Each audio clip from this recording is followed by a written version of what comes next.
Diqqat qiling, tezkor ob-havo ma'lumotlari. Assalomu alaykum hurmatli tomoshabin. O'zgidromet markazi respublikamiz hududida 3-iyundan 6-iyun kunlariga bo'lib o'tadigan ob-havo ma'lumotlarini e'lon qildi.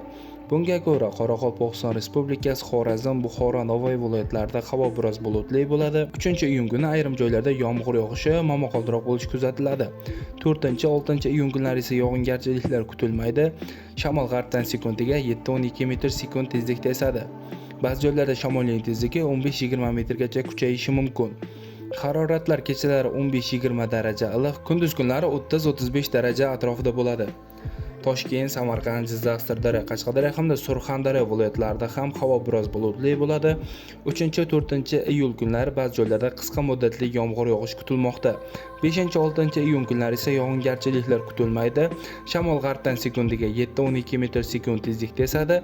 Haroratlar kechalari 18-23 daraja iliq, kunduz kunlari 30-35 daraja atrofida bo'ladi. Respublikamizning vodiy hududlarida, ya'ni Andijon, Farg'ona, Namangan viloyatlarida ham havo biroz bulutli bo'ladi.